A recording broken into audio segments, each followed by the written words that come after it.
उप मुख्यमंत्री हो सकता है। ये तमाम बातें आपके माध्यम से जनता के बीच रखने का मेरा बस इतना ही मकसद है कि जो लोग बड़ी बड़ी बातें करते हैं और अपने आप के बड़े बड़े दावे करते हैं कि देखिए हमने क्या नहीं किया अलग अलग समाज के लिए, ये आईना है ये आंकड़े उनके लिए कि बड़ी बड़ी बातें इन्होंने खूब की पर बदले में क्या दिया। पिछले 3 दशक से मैरी गो राउंड की तरह सिर्फ 2 जातियों के बीच में कुर्सी का आदान प्रदान चल रहा है और बाकी एक बड़ी आबादी अनुसूचित जाति जनजाति को मिला दिया जाए लगभग 20%, अगर इसको जोड़ दिया जाए अति पिछड़ा 36%, 47, 56 और उसके बाद 20% आप जोड़ दीजिए इसको मुसलमानों को, 56 हो गया 66, 76, 76% लोग एकदम सत्ता से गायब है। और इन लोगों की हिस्सेदारी की बात ये लोग कर रहे हैं, इन लोगों की दुहाई देते देते जनगणना करवा रहे हैं और इसी के आधार पर देश के बड़े बड़े विपक्षी नेता अलग अलग राज्यों में जाकर कर रहे हैं। भाई पहले बिहार आए ये लोग अपनी बैठक के लिए, अपने लाभ के लिए, तमाम ये विपक्षी दलों के गठबंधन के तमाम घटक दल वैसे तो बिहार आ जाएंगे, अब आए ना बिहार, आए बिहार और बोले कि भैया जो चीजें जो जातीय जनगणना आपने की है उसके आंकड़े अब सार्वजनिक हो गए हैं, अब इसको मंत्रिमंडल में भी अब इसको लागू किया जाए। तब हम लोग मानेंगे कि हाँ भैया इसका लाभ है, अब करवाइए आप लोग राजस्थान में करवाइए, मध्य प्रदेश में जहां जहां पे भी आपको करवाना, छत्तीसगढ़ में, सारे राज्यों में करवाइए। पर हकीकत है ये हाथी के दिखाने वाले दांत की कहावत है, दिखाने वाले दांत कुछ और खाने वाले दांत कुछ और। ये वही लोग हैं जो भी महिला आरक्षण विधेयक आया भारत की संसद में हर रोज चिल्ला कर, बल्कि इसी के आधार पर इससे पूर्व में जितनी बार ये विधेयक आया इन लोगों ने उसको पारित तक नहीं होने दिया। ये तो हमारे प्रधानमंत्री आदरणीय नरेंद्र मोदी जी की इच्छा शक्ति थी कि ये कानून बना, पर उसमें भी बार बार हर मोर्चे पे जाके कि भाई पिछड़ा वर्ग की महिलाओं का इसमें आरक्षण होना चाहिए, रिजर्वेशन में भी रिजर्वेशन होना चाहिए, बिल्कुल होना चाहिए प्रभु, पर पहले इसमें तो बताइए कि आपने कितना दे दिया अपने मंत्रिमंडल में, पिछड़े वर्ग से कितनी महिलाएं हैं आपके यहाँ, और क्यों नहीं एक पिछड़े वर्ग की महिला को आप मुख्यमंत्री बना देते। रेणु कुशवाहा जी यहां पर बैठी हैं, क्यों नहीं बनाते बताइए। ये दर्शाता है इनका कि इनकी सोच क्या है। महिलाओं की बात करेंगे, महिलाओं को आरक्षण देने की बात करेंगे, भाई इसके लिए आपको प्रधानमंत्री जी की स्वीकृति की जरूरत थोड़ी है। मंत्रिमंडल में फेरबदल तो मुख्यमंत्री जी चाहे तो तुरंत प्रभाव से कर सकते हैं, 1 घंटे के भीतर कर देंगे, तो लागू करके दिखाइए। देश के बड़े बड़े नेता बोलते हैं कि ब्यूरोक्रेसी में होना चाहिए, भाई वो तो कैबिनेट सिस्टम से आ रहा है, होते होते जब वो होगा होगा। पर बोले राहुल जी बोलते हैं ना, तो आके बताएं मुख्यमंत्री नीतीश कुमार जी को कि भाई आप अपने मंत्रिमंडल में इसको सबसे पहले लागू कीजिए और पुनः गठन कीजिए अपने मंत्रिमंडल का, कैबिनेट को पूरा रिशफल कीजिए और इसके आधार पर जो जनगणना आपने जारी की है उसके आधार पर एक नया मंत्रिमंडल बनाए और उसको बनाने के बाद खुद स्टेप डाउन हुई और किसी अति पिछड़ा वर्ग से आने वाले किसी व्यक्ति को प्रदेश का मुख्यमंत्री बनाइए, मुसलमान को बनाइए, अनुसूचित जाति जनजाति से आने वाले को बनाइए, तब हम मानेंगे कि भैया जो आपने आंकड़े दिखाए हैं वो सही। और इन आंकड़ों की आड़ में पिछले जो हमने कहा कि जितने ज्वलंत विषय वो छूटते जा रहे हैं। बिहार में सिर्फ जातीय जनगणना को लेकर बातचीत हो रही है और बिहार में जो महिलाओं के साथ जो अपराध बढ़ता जा रहा है उसको लेकर क्या। मणिपुर में इनके राष्ट्रीय अध्यक्ष जनता दल यूनाइटेड मुख्यमंत्री की पार्टी के भागे भागे गए थे मणिपुर, क्यों नहीं भागे भागे गए वहां पे जहां पे कौन सी जगह थी जहां हम लोग गए थे, खुसरूपुर में 23 सितंबर की घटना है ना, खुसरूपुर उस दिन हम लोग गए थे। किस तरीके से महिला को नग्न करके उसके ऊपर यूरिनेट कर उसको मार कर पीट कर किस तरीके से उसके साथ अत्याचार किया गया। क्या यह शर्मनाक घटना नहीं है? क्या इसमें ललन सिंह जी की आत्मा नहीं कांपती? देश की संसद में तो खड़े होकर एकदम मणिपुर को लेकर ऐसे एकदम चिल्ला कर अपनी बातों को रख रहे थे, क्यों नहीं जाते खुसरूपुर? मणिपुर भाग कर गए, बिहार में नहीं आता है क्या? और बिहार में क्या पटना जिला का है ये, कितना किलोमीटर यहां से? मात्र 30-32 किलोमीटर यहां से। वहां जाना ये लोग जरूरी नहीं समझते। और ये क्रोनोलॉजी समझिए महिलाओं के ऊपर हो रहे उत्पीड़न को लेकर, जितने लोग संसद में महिला के आरक्षण को लेकर अपनी वेदना, अपनी संवेदना, अपनी दुख, अपनी पीड़ा व्यक्त कर रहे हैं, उन लोगों के पास फुर्सत नहीं है बिहार में हो रही महिलाओं के अपराध पर जाने की। महिलाओं को काट कर उनके नग्न शरीर को खेत में फेंक दिया जाता है। कितने लोग गए भैया? बछवाड़ा में घटना घटी, दरभंगा में घटना घटी, ये अरवल की घटना जहां मां बेटी को बच्ची यही पीएमसीएच में 5 दिन तक जिंदगी और मौत से लड़ती रही। हम सब गए थे वहां पर, मां को जिंदा वहां पे जला दिया गया अपनी बच्ची के साथ। एक के बाद एक महिलाओं के ऊपर यहाँ पे अपराध हो रहे हैं और पूरा देश खामोश है इसके ऊपर, पूरा विपक्ष खामोश है इसके ऊपर। ये तथाकथित इंडिया गठबंधन के जितने दल के नेता हैं, एक की आत्मा नहीं जागती इसको लेकर, और सब एकजुट होकर बात करेंगे भैया नारी सशक्तिकरण की, महिलाओं के अधिकार की। और यहाँ पे महिलाओं को दिन दहाड़े उनकी हत्या की जा रही है, उनके साथ बलात्कार किया जा रहा है, उनको नग्न करके घुमाया जा रहा है, उनके शरीर को ना कि जिसकी जितनी संख्या भारी उतनी उसकी हिस्सेदारी। माननीय कांशीराम जी ने नारा दिया था, सब उसी को दोहरा रहे, उसी को सब लोग बोल रहे। तो भैया जिसकी जितनी संख्या भारी उतनी उसकी हिस्सेदारी कीजिए बिहार सरकार की कैबिनेट में मुख्यमंत्री जी, और उसका लाभ दिखेगा तब हम मानेंगे कि भैया जितने विपक्षी दल के नेता चुनावी झुंझुना जा जाकर बजा रहे हैं हर एक जगह कि भाई यहाँ पे भी हम कराएंगे, यहाँ पे भी हम कराएंगे, तब हम मानेंगे कि भैया बिहार को इस जनगणना का लाभ हुआ है। मुख्यमंत्री को सबसे पहले मुख्यमंत्री को अपने पद से इस्तीफा देना चाहिए, और आज पहली बार हम उनका इस्तीफा राजनीतिक आधार पर नहीं मांग रहे।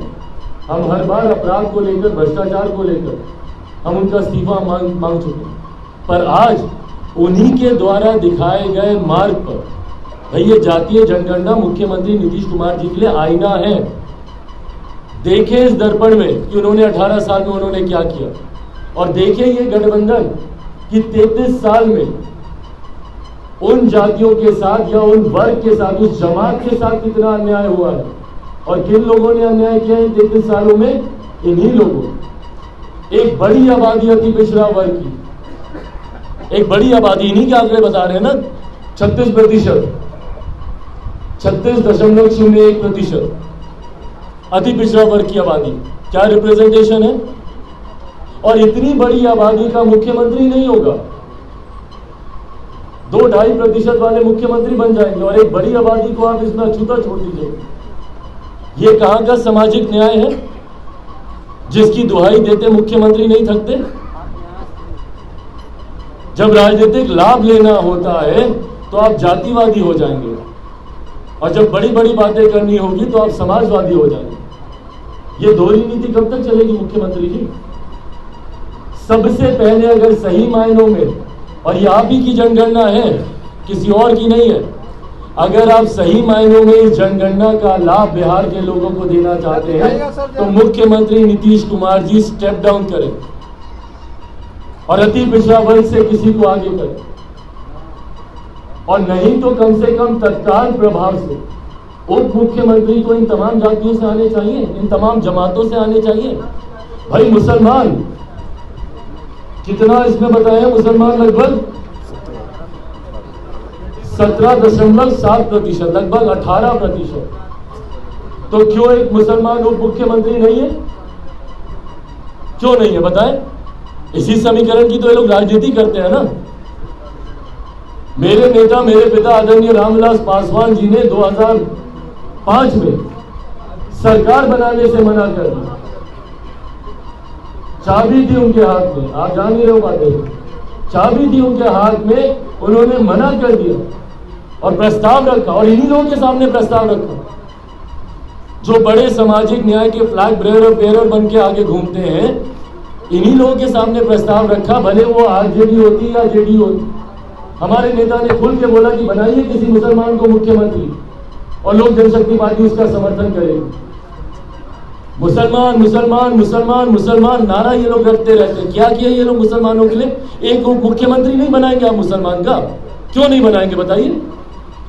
इस समीकरण का आपको वोट चाहिए, इनके नाम पे दुहाई देते आप नहीं थकते। इनके नाम पे हिंदू देवी देवताओं को गाली देते आप नहीं थकते, सनातन धर्म को समाप्त करने की बात भी आप कर देते। और उसके बाद जब इनको अधिकार देने की बात आएगी तो आप अधिकार नहीं देंगे। बनाइए भैया एक उप मुख्यमंत्री मुसलमान वर्ग से, बनाइए 2 उप मुख्यमंत्री। गाली देते हैं ये लोग एनडीए को, भाजपा को। 2 उप मुख्यमंत्री किस समाज से? अति पिछड़ा वर्ग से ही बनाया गया था ना। रेणु जी रही थी वहां पे कि नहीं? तारकिशोर जी रहे थे कि नहीं उप मुख्यमंत्री के तौर पर? दोनों अति पिछड़ा समाज से आने वाले लोग, और ये लोग अति पिछड़ा समाज के लोग बात कर रहे हैं। भाई अगर जातियों की अगर आपको इतनी बात करनी है, क्योंकि मेरे मुख्यमंत्री को जातिवादी सोच के अलावा और कुछ सूझता नहीं है, भाई को भाई में बांटते हैं। कल क्या खूबसूरत मिसाल पेश की बक्सर के लोगों ने, ना जाति देखी किसी की, ना धर्म देखी, भागे भागे सब गए बचाने के लिए जिससे जितना हो। पर अगर आप जाति की बात करते हैं तो फिर दीजिए सही मायनों में उनको सम्मान, और बनाइए अति पिछड़ा वर्ग से, बनाइए अनुसूचित जाति से। भाई अनुसूचित जाति जनजाति पूरी, अगर आप इसकी जमात को अगर आप देखिएगा, अनुसूचित जाति 19.6 और 1.6 अनुसूचित जनजाति, लगभग 22% के आसपास।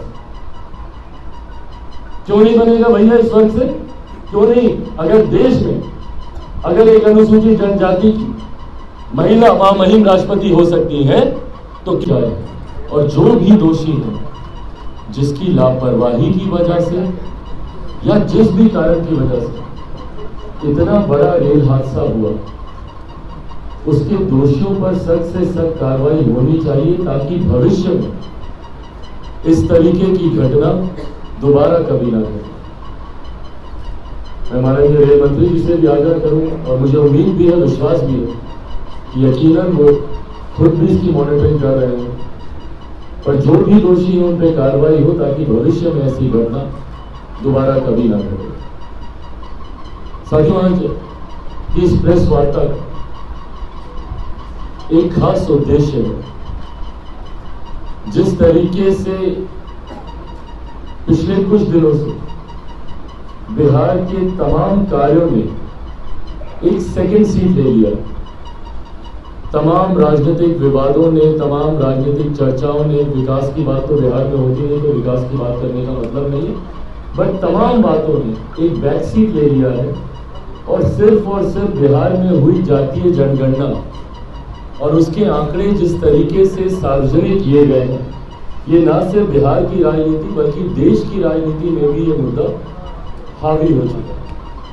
जहां जहां पर भी चुनाव हो रहे हैं, उन राज्यों में तथाकथित विपक्षी दलों के गठबंधन के नेता लॉलीपॉप की तरह घोषणा पे घोषणा किए जा रहे हैं कि हम भी अपने राज्य में कराएंगे, हम भी अपने राज्य में कराएंगे। भैया जिस राज्य में ये हुआ, उस राज्य में क्या हम लोगों ने पाया, पहले ये तो हम लोग जान लें। भाई अगर एक जनगणना हुई, उसके आंकड़े कैसे हुई नहीं हुई किसी को नहीं पता, वो मैरिज डिमेरिज सब पे हम लोग आए, पर उस जनगणना का लाभ किसको मिला यहाँ पर, और उस जनगणना का क्या लाभ ऐसा है जिसको लेकर विपक्षी दलों के तमाम नेता इतने उत्साहित हैं कि हर राज्य में जहां पे चुनाव हो रहा है भागे भागे जा रहे हैं घोषणा करने के। आज की तारीख में 21वीं सदी, जहां हम लोग चांद पे जाने की बात करते हैं, हम लोग सूर्य तक पहुंचने की हम लोग बात करते हैं। मैं खुद 21वीं सदी का पढ़ा लिखा ही हूँ। मैं जात पात धर्म मजहब में मैं विश्वास नहीं रखता, पर उसके बावजूद मैंने और मेरी पार्टी लोक जनशक्ति पार्टी रामविलास ने जातीय जनगणना का हम लोगों ने समर्थन किया था कि जाति आधारित जनगणना होनी चाहिए। उसका सबसे बड़ा कारण कि ऐसे वंचित वर्गों के समूह को चिन्हित किया जाए जो आज़ादी के 75 साल के बाद अभी तक हाशिए पर हैं। उनको चिन्हित कर उनकी संख्या, ऐसे वंचित वर्ग के समूह की संख्या सामने आनी चाहिए जिनको अभी तक ना राजनीतिक, ना सामाजिक, ना आर्थिक किसी भी धारा से वो लोग अभी तक नहीं जुड़ पाए हैं। उनको चिन्हित करना जरूरी है। आखिरी बार 1931 में जनगणना हुई। उस जनगणना के बाद जब इस जनगणना की बात हुई तो लोगों के मन में भी एक उत्साह कि संभवतः कई ऐसे नए आंकड़े सामने आएंगे जिसकी उम्मीद बिहार के लोग लगा के रखे हुए। और उसके बाद जब आंकड़े सामने आए तो क्या आंकड़े थे? मोटा मोटी अगर आप देखिएगा तो 1931 में जो जनगणना हुई उसी की एवरेजिंग सामने आ गई, उसी की एवरेजिंग करके उसको सामने रख दिया गया। अगर ये बंद कमरे में तैयार किए हुए आंकड़े होंगे तो उस पर भी किसी को आश्चर्य नहीं होना चाहिए। 500 करोड़ रुपया खर्च हुआ। भैया कहाँ खर्च हुआ 500 करोड़ रुपया? कितने लोगों के दरवाजे खटखटाएगा? बल्कि मैं आप सब मीडिया के साथियों से भी आग्रह करूंगा कि एक सर्वे जनरली आप लोगों को करना चाहिए। जाइए रैंडमली पूछिए गांव देहात में जाकर के आपके पास कितने लोग आए, कैसे जानकारी ली गई। मैं अभी 2 दिन पहले मेरे नेता मेरे पिता आदरणीय रामविलास पासवान जी की पुण्यतिथि पर अपने पैतृक गांव में था, शहरबंदी में था। वहां पर कई मैंने ग्रामीणों से मैंने पूछा कि भाई यहाँ पे कौन कौन आए, अपने परिवार वालों से पूछा। ना के बराबर लोगों ने कहा कि किसी ने हमसे आकर हमारी जाति के बारे में पूछा। तो भाई ये जनगणना हुई कैसे? भगवान जाने। और उसके जब आंकड़े सामने आए, स्वाभाविक से आंकड़े समीकरण की उन जातियों को बढ़ा चढ़ाकर इसमें दिखा दिया गया जिसके लाभ से या जिनके समर्थन से पिछले 33 साल से ये सरकार आती जाती रह रही है।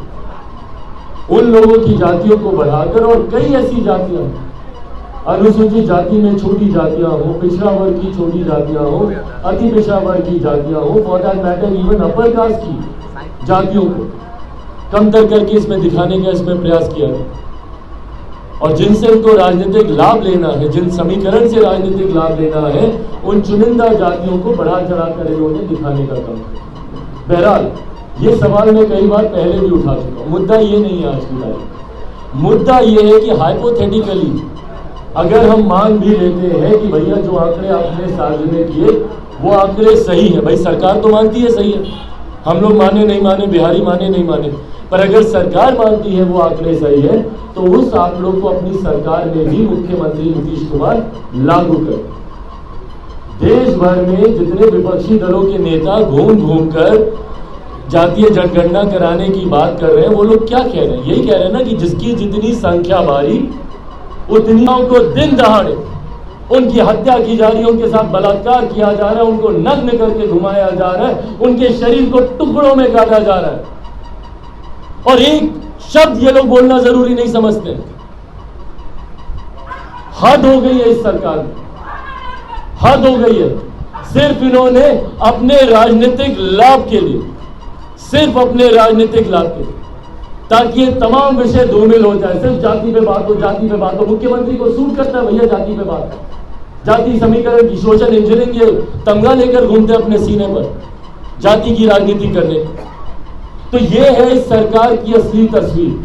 अगर सही मायनों में, और मैं आप सबके माध्यम से तमाम विपक्षी दलों के नेताओं से आग्रह करूंगा कि आप लोग दूसरे राज्यों में जाकर घोषणा करने से पहले बिहार में इसको लागू करें, बिहार के मंत्रिमंडल में इसको लागू करें। और जितनी चिंता इन लोगों की मणिपुर को लेकर जाती है, उसकी 1% चिंता भी मेरी बिहार की बहन बेटी माताओं के लिए कर लेंगे तो उनके लिए शायद बिहार एक सुरक्षित स्थान बन जाए। उम्मीद करता हूं कि मुख्यमंत्री कम से कम इस बात को गंभीरता से लेंगे। इसके बाद आप लोगों की कोई सवाल? सर्वे क्या था?